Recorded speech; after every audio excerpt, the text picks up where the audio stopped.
Hello and welcome to the online classes for Kids Heaven Public School. We are studying a story from the NCERT Hornbill textbook, grade 11, and this is chapter 3, Discovering Tut. Okay, the saga continues. So let's continue with the story. Now, हमने देखा कि sofa Howard Carter जो एक archaeologist है वो 1922 में टट का जो टूम होता है वो डिस्कवर करते हैं। अब वो क्या कोशिश कर रहे हैं, वो ये कोशिश कर रहे हैं कि वो मम्मी जो है उसे बाहर निकाल लें कॉफन में से। लेकिन जो रेजन्स उस पर लगाए गए थे हज़ारों साल पहले वो अब बहुत सख्त हो चुके थे। रेजन्स क्या होते हैं, आपने केमिस्ट्री में पढ़ा होगा, पॉलीमर्स होते हैं। ठीक है, सो फाइन, देखें नाउ। अब ये जो ये look at it, the ritual reasons had hardened, commenting touch to the bottom of his solid gold coffin. No amount of legitimate force could move them. Carter wrote later what was to be done. अब वो इतना solid हो चुका था gold के coffin में कि कितनी भी उसने उस पर पावर लगाई शक्ति से वो नहीं हिला पाया। अब वो बाद में अपनी जो एक्सपेरिमेंट के बाद रिपोर्ट लिखता है वो उसमें ये भी लिखता था कि अब क्या करना होगा, अब क्या करें। Now the sun can beat down like a hammer this far south in Egypt, and Carter tried to use it to loosen the resins. Egypt में, ठीक है, जो धूप होती है बहुत तेज़ धूप होती है। सो कार्टर क्या करता है, वो कोशिश करता है कि वो मम्मी को जो है धूप में रखता है ताकि जो रेजिन्स हैं वो थोड़े पिघल जाए कि वो मम्मी को निकाल सके। सो काफ़ी घंटों तक वो क्या करता है, काफ़ी घंटों तक वो उस मम्मी को जो है धूप में रखता है। ठीक है, बहुत तेज़ धूप में जो 149 डिग्रीज फ़ारेनहाइट तक होती है। बट नथिंग बज्ड, कुछ भी हिला नहीं, बिल्कुल भी इधर से उधर कुछ भी खिसक नहीं पाया। बज का मतलब होता है खिसकना, थोड़ा सा भी हिलना। He reported with scientific detachment that the consolidated material had to be chiseled away from beneath the limbs and trunk before it was possible to raise the king's remains. अब वो ये रिपोर्ट करते हैं कि जो ये मम्मी थी इसको चीज़ल करना पड़ेगा। चीज़ल एक छोटा सा इंस्ट्रूमेंट होता है, आगे से इसकी जो आगे का पार्ट होता है बहुत तेज़ होता है। ओके, एक तरह से हम क्या कह सकते हैं, इसे छुरी नहीं होती है लेकिन हैंडल होता है इसमें, आगे आगे का जो पार्ट है बहुत शार्प होता है। सो उससे थोड़ा सा कुरेद कुरेद कर फिर काट काट कर हम चीजलिंग करते हैं, चीजल अवे। सो ये लिखता है कि ये हमें चीजल करना पड़ेगा। ठीक है, ये जो लिम्स थे उसके पैर थे उसके नीचे से, ठीक है, तभी हम ये देख पाएंगे या तभी हम उस बॉडी को निकाल पाएंगे। In his defense, Carter really had no choice. If he had not cut the mummy free, thieves most certainly would have circumvented the guards and ripped it apart to remove the gold. अब quarter के पास कोई choice मतलब थी नहीं, बहुत ही ज़रा सी छोटी सी choice थी। अगर वो मम्मी को कट करके फ्री मतलब उसमें से नहीं निकालता तो जो चोर थे वो डेफिनेटली उन गार्ड्स को जो वहाँ पर खड़े होते हैं टूब पे उन्हें हटा के उन्हें ख़त्म करके वो जो है उसे फाड़ते तोड़ते कुछ भी करते, लेकिन जितना भी सोना था उसे निकाल लेते। ठीक है, अब let's get back once more. एक मैप है, ठीक है, let us look at this map now to begin में। देखें तो जो मैप है यहाँ पर हमें Egypt, this is Egypt here. चलो पूरे मैप में देखो पहले आप। Now this is the complete map of Africa. Africa is a continent. ठीक है, अब अफ्रीका में विद इन वेस्ट अफ्रीका यहाँ साइड में ये कंट्री है Egypt. Okay, this is Egypt and this is the famous river Nile. अब Egypt में, okay, let's go back up and see. Now Egypt में देखें, inside Egypt this is Cairo जो कि है कैपिटल, एंड यहाँ पर देखें new kingdom during Tutankhamun's reign। यहाँ पर जो है इस जगह पे यहाँ पर इसका नया रीजन होता है, मतलब इसका जो नया एक एरिया है, एक नया एक साइड एक जगह जो ख़ास तौर से उस किंगडम के लिए थी। एंड और थोड़ा इसे हम एनलार्ज करके डिटेल्स में जब दिखाए जाते हैं तो ये जो एक थिक वाली लाइन है, this is valley of Kings. Valley of Kings वो जगह है जहाँ वो सेमेट्री है जहाँ पर टूम्ब था, टूम्ब ऑफ टुटनखामुन। ये जो ये बनाया हुआ है design, this is the tomb here. ठीक है, so this is just a rough map जिसमें दिखाया जा रहा है कि डिस्कवरी के बाद टूम्ब कहाँ मिली थी। Now let's continue. Now, in Tut's, here we are here now. In Tut's time, the royals were fabulously wealthy, and they thought or hoped they could take their riches with them. अब जिस ज़माने में टट था, उस ज़माने में जितने भी रॉयल्स थे, जितने भी किंग्स थे, वो बहुत अमीर लोग थे और वो ये सोचते थे और वो ये उम्मीद तक रखते थे कि वो जो अपना उनका सामान था ना, जो उनका ख़ास चीज़ें थी, जो उनके एसेट्स थे, वो उन्हें अपने साथ लेके जाएंगे. ठीक है. For his journey to the great beyond, King Tut was lavished with glittering goods, precious collars, inlaid necklaces and bracelets, rings, amulets, a ceremonial apron, sandals, sheaths for his fingers and toes, and now iconic inner coffin and mask, all of pure gold. अब देखिए कि टट के पास क्या क्या सामान था और ये सारा सामान गोल्ड का था. ठीक है. कॉलर्स मतलब जो गर्दन में गले में पहनते हैं, बहुत बड़े बड़े कॉलर्स, इनलेड नेकलेसेस, ब्रेसलेट्स थे, रिंग्स थी, एम्यूलेट्स थी. ठीक है. एप्रन भी था, एक सैंडल्स थे, फिंगर्स एंड टोज पे पहनने के लिए शीट्स थी. ठीक है. एंड अब एक कॉफिन एंड ए मास्क, जो कि सभी बहुत मतलब प्योर गोल्ड के थे. To separate Tut from his adornments, Carter's men removed the mummy's head and severed nearly every major joint. Once they had finished, they reassembled the remains on a layer of sand in a wooden box with padding that concealed the bed where Tut now rests. अब quarter के साथ जो उसके लोग थे, मतलब जो उसकी हेल्प कर रहे थे, उन्होंने क्या किया, पहले तो जो मम्मी का हेड था उसे धीरे से निकाला. ठीक है. एंड उसकी जितनी भी जॉइंट्स थी वो बहुत बुरी तरह ख़राब कर चुके थे, मतलब उन्हें वुंड कर चुके थे, एक तरह से टूट भी चुके थे. खैर, जब हो गया उनका काम पूरा, उन्होंने दोबारा रीअसेंबल किया, मतलब दोबारा उसे सेट किया, बॉडी को, हेड को, बॉडी को, हैंड्स, लेग्स, सारा रीअसेंबल किया जितना भी रिमेन्स था, एक बॉक्स में जिसमें नीचे मिट्टी थी. ठीक है. मिट्टी या रेत था उस वुडन बॉक्स में. ओके. एंड वहाँ पर फिर उस बॉडी को रखा गया. Archaeology has changed substantially in the intervening decades, focusing less on treasure and more on the fascinating details of life and intriguing mysteries of death. It also uses more sophisticated tools, including medical technology. अब archaeology होती है ना, ये जो study होती है, ये मतलब वक्त के साथ एंड जनरेशन बाय जनरेशन के बाद जो सामान होता है ना, ट्रेजर, उस पर ध्यान देना कम है आजकल.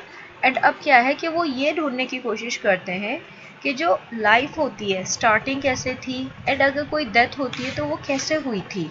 जिस डेथ का पता नहीं होता, जिस मृत्यु की कोई इन्फॉर्मेशन नहीं होती, उसके बारे में पता लगाने में अब ज़्यादा इंटरेस्ट रखते हैं. और आजकल टूल्स भी बहुत मतलब स्टैंडर्ड के यूज़ करते हैं, मेडिकल टेक्नोलॉजी यूज़ करनी शुरू कर दी है. देखें, in 1968, more than 40 years after Carter's discovery, an anatomy professor x-rayed the mummy and revealed a startling fact. Beneath the resin that cakes his chest, his breastbone and front ribs are missing. अब 1968 में नहीं, देखें 1922 में हार्टर ने जो है, Howard Carter ने टूम discover किया था. उसके 40 साल बाद 1968 में एक एनाटॉमी के प्रोफेसर थे जिन्होंने मम्मी का एक्सरे किया था और उसमें एक बहुत ही हैरतमंद बात को बताया था. वो ये था कि जो रेजिन था, जो उसके चेस्ट पे था ना मम्मी के, उसके नीचे जो बोन थी, उसकी सीने की जो हड्डी थी एंड जो रिब्स थी, वो मिसिंग थे. Wow. Sorry. Today, diagnostic imaging can be done with computer tomography or CT, by which hundreds of X-rays in cross-section are put together like slices of bread to create a three-dimensional virtual body. खैर वो तो x ray था. अब CT scan, जिसे हम tomography कहते हैं, computer tomography, इसमें क्या होता है, इसमें एक एक्सरे नहीं, इसमें हंड्रेड्स ऑफ एक्सरेज जो हैं वो बॉडी का एक क्रॉस सेक्शन देते हैं. ठीक है. और इसमें एक 3D इमेज प्रोवाइड कर देते हैं. जिससे कि हमें और समझ में आएगा कि बॉडी के अंदर कैसे है क्या है. What more would the CT scan reveal of Tut than the X-ray? And it could answer two of the biggest questions still lingering about him. How did he die and how old was he at the time of his death? अब देखिए जो CT scan कराया था उसमें सबसे important क्या पता लग सकता है, उसके लिए जो सबसे बड़े दो सवाल हैं, ठीक है. बिगेस्ट क्वेश्चन स्टिल लिंगरिंग मतलब जैसे हमारी सोच में, हमारे दिमाग में एक बात घूमती रहती है, हम उसके बारे में सोचते रहते हैं, ठीक है. तो वो जो दो सबसे बड़े सवाल थे वो क्या थे कि जो टट था उसकी मृत्यु कैसे हुई थी और जब उसकी मृत्यु हुई थी उसकी एज क्या थी. ये सबसे दो बड़े सवाल हैं. Now King Tut's demise was a big event, even by the royal standards. He was the last of his family's line, and his funeral was the death rattle of a dynasty. But the particulars of his passing away and his aftermath are unclear. King टट की जो demise थी, demise का मतलब death होता है, ठीक है, वो एक बहुत बड़ा इवेंट हुआ था रॉयल स्टैंडर्ड्स के मुताबिक भी, क्योंकि उसकी जो फैमिली थी वो उसका लास्ट था, ठीक है, लास्ट बंदा था, लास्ट ईयर था अपनी फैमिली का. और इसकी जो फ्यूनरल थी, ठीक है, फ्यूनरल क्या होता है जब डेथ होती है, सो जो पूरा प्रोसेस होता है ना उसे हम फ्यूनरल बोलते हैं. उससे जो है पूरी डायनेस्टी जो है वो हिल चुकी थी, क्योंकि जब उसकी मृत्यु हुई आज तक यही नहीं पता कि वो हुई कैसे थी, ठीक है, वो एक अननोन कहानी है आज तक. Now Amenhotep III, Tut's father or grandfather, was a powerful pharaoh who ruled for almost 4 decades at the height of the 18th dynasty's golden age. अब टट जो था उसके जो फादर था, ठीक है, अमनहोटेप III, एक बहुत स्ट्रॉन्ग, एक बहुत पावरफुल ताकतवर फेरो था जिसने लगभग 4 डिकेड्स तक रूल किया था. एक डिकेड में 10 साल होते हैं, सो 4 डिकेड्स तक, ठीक है. His son Amenhotep IV succeeded him and initiated one of the strangest periods in the history of ancient Egypt. उसका जो बेटा था, ठीक है, Amenhotep IV, उसके बाद उसने रूल किया था. एंड एंशियंट इजिप्ट मतलब जो पुराना इजिप्ट था उसमें उसकी एक बहुत स्ट्रॉन्ग रूलिंग थी. The new pharaoh promoted the worship of the Aten, the sun disk, changed his name to Akhenaten or servant of the Aten, and moved the religious capital from the old city of Thebes to the new city of Akhetaten, known now as Amarna. अब ये जो बेटा था ना उसका Amenhotep III का, ये ancient Egypt में था, लेकिन इन्होंने जो न्यू फेरो की जो वर्शिप थी, ठीक है, मतलब जो हम वर्शिप करते हैं ना, जो हम प्रे करते हैं, वो उसने एटन की मतलब सन डिस्क की एटन की स्टार्ट कर ली और उसने अपना नाम भी बदल के एखीनेतन रख लिया, जिसका मतलब होता है एटन का सर्वेंट. एंड जो रिलीजियस कैपिटल था पुरानी सिटी का जिसका नाम था Thebes was the religious capital of the old city, ठीक है, उसने जो है उसे एक नया नाम दिया था न्यू सिटी ऑफ एखीतेटन, जिसको अब हम अमरना के नाम से जानते हैं. He further shocked the country by attacking Amun, a major god, smashing his images and closing his temples. It must have been a horrific time, said Ray Johnson, director of the University of Chicago's Research Center in Luxor, the site of ancient Thebes. अब देखें जो एक दूसरा God था आमुन, ठीक है, इसने अखीनेतन ने क्या किया, उस पर भी काफ़ी हमले किए एंड उसकी जितनी भी इमेज थी एंड उसके जो टेम्पल्स थे मतलब वर्शिप की जगह, उन सबको बंद कर दिया. अब रे जेंसन कौन है? रे जेंसन एक डायरेक्टर है यूनिवर्सिटी ऑफ शिकागो के रिसर्च सेंटर के. वो कहते हैं बड़ा ही डरावना टाइम हुआ होगा, है ना, जब ये सब हुआ था.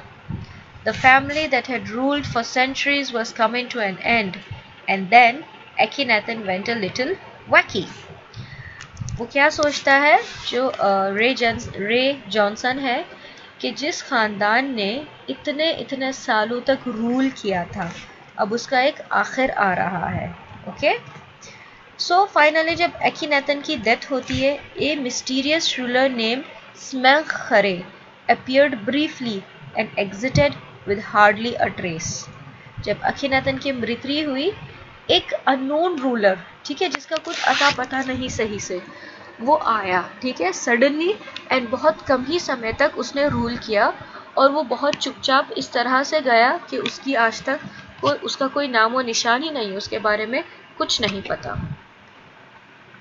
लेकिन टट, ओके, टट as he is widely known today.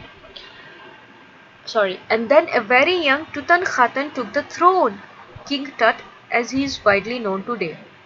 अब जब वो वाला रूलर जो था ना, स्मेग खरे, जो आए एंड ब्रीफली एंड बहुत चुपचाप चले गए बिना किसी नामो निशान के, उसके बाद एक बहुत यंग टूतनखातन थ्रोन लेता है। थ्रोन क्या होता है? जो तख्ती होती है ना राजा की, जहाँ वो बैठता है, उसे हम थ्रोन कहते हैं, कि सारा वही हैंडल करेगा। अब उसका नाम हम जानते हैं किंग टट के नाम से। The boy king soon changed his name to Tutankhamun, that means living image of Amun, and oversaw a restoration of the old base. He reigned for about 9 years and then died unexpectedly. अब ये जो जवान लड़का था, इसने अपना नाम बदल लिया, तुतनखामुन रख लिया, मतलब कि आमुन का एक जीता जागता नमूना। एंड जो पुराने तरीके थे वर्शिप करने के, उनको वापस लाने की उसने कोशिश करी। 9 साल तक उसने बहुत अच्छे से वहाँ पर किंगडम संभाला, रूल किया, एंड देन सडनली वो मर गया, उसकी मृत्यु हो गई सडनली। ओके।